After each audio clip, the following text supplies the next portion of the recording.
আসসালামু আলাইকুম।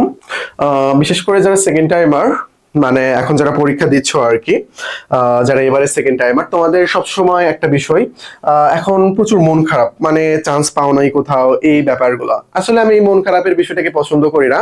ব্যাপারটা হইলো, দেখো, তুমি পরিশ্রম যদি করে থাকো, সঠিকভাবে তুমি যদি পরিশ্রম করে থাকো, তারপর যদি না পাও, আমি বলবো যে এটা ভাগ্যের উপর তোমার ছেড়ে দেওয়া উচিত, তাকদিরে বিশ্বাস করা অবশ্যই তোমার উচিত। বাট তুমি যদি পরিশ্রম না করো, তাহলে তোমার মন খারাপ থাকবে, তাহলে তোমার মন খারাপ থাকবে। একটা কথা আমি বলতে চাই, যারা পরিশ্রম করছো, করার পরও চান্স পাও না, এখন মনে হচ্ছে ইস, আমি তো সবকিছুই করছি, কোনোটাই তো বাদ রাখি নাই, তবুও কেন আমার সাথে এটা হলো, তাহলে বলবো যে তুমি তাকদীরের উপর বিশ্বাস রেখে এটা ছেড়ে দাও, এটা তুমি ছেড়ে দাও। আশা করি আমি তোমাকে বিষয়টা বোঝাতে পেরেছি। যে ইউনিভার্সিটিতে চান্স পেলেই যে তোমার লাইফটা সার্থক হয়ে যাবে এমন না। আমরা অনেক ক্ষতি আছে যেটা আমরা দেখতে পাই না, বাট সৃষ্টিকর্তা সেটা জানে, কোনটাতে কল্যাণ কোনটাতে অকল্যাণ সেটা সৃষ্টিকর্তা জানে। তো এই বিষয়টা তার উপর তুমি সুন্দর করে ছেড়ে দাও। এখন কথা হইলো যে তুমি পড়াশোনা করো নাই, তাহলে তোমার মন খারাপ থাকবে। আর মন খারাপ নিয়ে বসে থাকা মানে টাইম ওয়েস্ট করা। মন খারাপ নিয়ে বসে থাকা মানে টাইম ওয়েস্ট করা। ভাই, কি হয়েছে? ঢাবিতে চান্স পাও নাই, রাবিতে চান্স, ছবিতে চান্স পাও, কান্না করছো, ঠিক আছে, কান্না করছো, কান্না করছো, এখন চোখ টোক মইসা নেক্সট যেটা আছে এটার জন্য ট্রাই করো। এই জিএসটি তোমাদের জন্য কিন্তু হিউজ পরিমাণ একটা সময় রয়েছে, মানে সময়টা বুঝতে পারতেছো, কেউ যদি এখন থেকে প্রিপারেশন শুরু করে, সে নিশ্চিত চান্স পেয়ে যাবে, জাস্ট যদি সবকিছু ঠিকঠাক রেখে পড়াশোনা করতে পারে। তো এই হইলো ব্যাপার। এখন তো মন খারাপ করার কোনো দরকার নাই, মন খারাপ করার কোনো দরকার নাই। ভাই, ন্যাশনালে পড়েও কারো জীবন নষ্ট হয় না। এবার 49 যে বিসিএসটা ছিল, যে এটা আর কি এডুকেশন ক্যাডার, এখানে কিন্তু ন্যাশনাল থেকে অনেকে চান্স পাইছে। তাই ন্যাশনাল থেকে আইবি এমবিএ করে ভালো ভালো জায়গাতে যাচ্ছে। তো এইটা তো ব্যাপার না ভাই, আর ন্যাশনালও পরীক্ষার মাধ্যমে চলে, এটাও এই ক্যাটাগরিটা অনেক ভালো করতেছে তারা। তো ব্যাপারটা হইলো যে পাবলিক ইউনিভার্সিটি চান্স পায় নাই, এই জন্য আমার লাইফে সবকিছু শেষ হয়ে যাবে, ব্যাপারটা আসলে এইরকম না। এখন একটা আমি কথা তোমাদের উপদেশ দিতে চাই, সেটা হইলো যাদের ফ্যামিলি একটু মোটামুটি ভালো, তোমরা কোনো একটা প্রাইভেট ইউনিভার্সিটি থেকে ভর্তি হয়ে যেতে পারো, প্রাইভেট ইউনিভার্সিটিতে ভর্তি হয়ে যেতে পারো, এবং তুমি নিজে কিছু করার ট্রাই করো, তুমি নিজে কিছু করার ট্রাই করো। বুঝতে পারছো? আমাদের সবসময় আসলে প্রোডাক্টিভ, ক্রিয়েটিভ হইতে হবে, ক্রিয়েটিভ হইতে হবে। তোমার মধ্যে যেই যোগ্যতাটা সৃষ্টিকর্তা দিয়ে রাখছে, তুমি সেটাকেই কাজে লাগাও, সেটাকে তুমি কাজে লাগাও। তো তোমাদের হাতে এখনো কিন্তু সময় রয়েছে, জিএসটিতে যারা পরীক্ষা দেওয়ার সুযোগ এখনো রয়েছে যাদের, তাদেরকে বলবো ভাবে প্লিজ, বিশেষ করে সেকেন্ড টাইমার যারা আছো, প্লিজ ভাই ভালোভাবে পড়াশোনা করো, করে যে কোনো একটা ইউনিভার্সিটিতে ভর্তি হয়ে যাও। বুঝতে পারছো?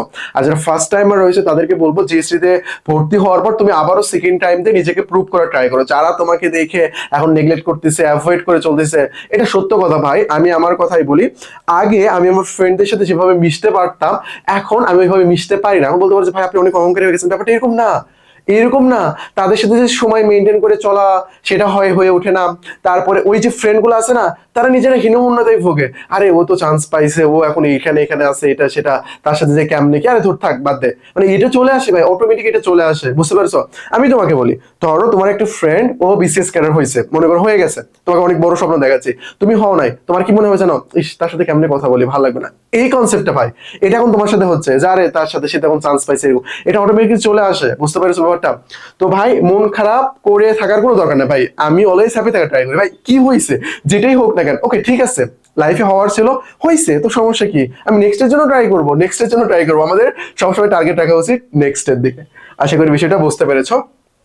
টেক ইউর ওন রেসপন্সিবিলিটিস ভাই, তোমার দায়িত্ব তোমাকেই নিতে হবে ভাই, এই রেসপন্সিবল তোমার, তোমার তোমার নিজেকে তোমাকে সাজাতে হবে। বুঝতে পারছো ব্যাপারটা? এখন তোমার লাইফটা কিভাবে সাজানো যায়, কি করা যায় না করা যায়, নিজেকে ভাবো, নিজে বোঝো যে আমি কি করতে পারি, নেক্সট আমি কি করতে পারি। বাপের জন্য টাকা পয়সা থাকে, বিজনেস করো, তুমি ন্যাশনালে ভর্তি হয়ে বিজনেস করো ভাই, চিল মাইন্ডে বিজনেস করো, বিজনেস করে সামনের দিকে এগিয়ে যাওয়া, তোমাকে প্রোটোকল দেবে সিরিজ, এসপি, ডিসিরা। বুঝতে পারছো ব্যাপারটা? তো এই হইলো ব্যাপার। তো মন খারাপ কইরো না ভাই, বিশেষ করে যারা সেকেন্ড টাইমে রয়েছে। অ্যাকচুয়ালি আমি অনেক হেসে হেসে কথা বললাম, তাই না? বাট আমি কিন্তু তোমাদের কখনোই দুঃখ বুঝবো না। যারা সেকেন্ড টাইমার রয়েছে তাদের দুঃখ আমি কখনোই বুঝবো না। ভাইয়া বুঝবেন, এটা কোনো কথা হইলো, বোঝার ট্রাই করবেন না, হ্যাঁ আমি বোঝার ট্রাই করবো। বাট অ্যাকচুয়ালি তুমি যে ফিলটা করতেছে, এটা আমি করতে পারবো না। কেন এটা করতে পারবো না? কারণ আমি তোমার পজিশনে নাই। আমরা কখনোই অন্যকে জাজ করতে পারি না। আমি যদি ওই পজিশনে থাকি তখন সেটা ঠিক আছে, বাট আমি ওই পজিশনে না যে একজনকে দোষারোপ করতে পারি না, একজনের কষ্ট অনুভব করতে পারি না, এটা কখনোই পসিবল না। তো বলবো যেটাই হোক, মন খারাপ করে থাকার কোনো দরকারই নাই ভাই। এটা তোমার লাইফের শেষ না, সামনে তোমার সামনে অনেক অনেক কিছু রয়েছে, অনেক অনেক কিছু রয়েছে, কত ভালো ভালো জবের অপরচুনিটি থাকবে তোমার হাতে, আর এগুলোতে কোনোটাই কিছু দেখা হয় না। বুঝতে পারছো ব্যাপারটা? তো বলবো তোমাদের জন্য একটাই শুভকামনা রইলো, নেক্সট এর জন্য ভালোভাবে ট্রাই করো, জিএসটিতে ভালো কিছু করতে হবে ইনশাল্লাহ। তো আশা করি এই পর্যন্তই। আর জিএসটি তোমরা যারা ভর্তি পরীক্ষা দিতে চাচ্ছ, তোমাদের জন্য রিভিশন ব্যাচ চলতেছে। তোমাদের যাদের আর্থিক প্রবলেম আছে, আমার কথা বইলো মিলিয়ে নাম্বারে নক দিও, ইনশাল্লাহ ভালো একটা ডিসকাউন্ট দিয়ে দেবে তোমাদেরকে। ওকে, এই যে আমাদের এক্সাম বেসের রুটিন দেওয়া আছে, তোমরা যারা ভর্তি হও নাই, মানে কোনোটাতে ভর্তি নাই আর কি, এরকম যদি হয় তাহলে এক্সাম বেসটাতে ভর্তি হয়। এক্সাম বেসটা অনেক বেশি গুরুত্বপূর্ণ। আর এখানে এত সুন্দর করে সিলেবাসটা মেক করা আছে, মানে অনেক জোস, অনেক অনেক জোস করে মেক করা আছে। আশা করি বিষয়টা বুঝতে পেরেছো ব্যাপারটা।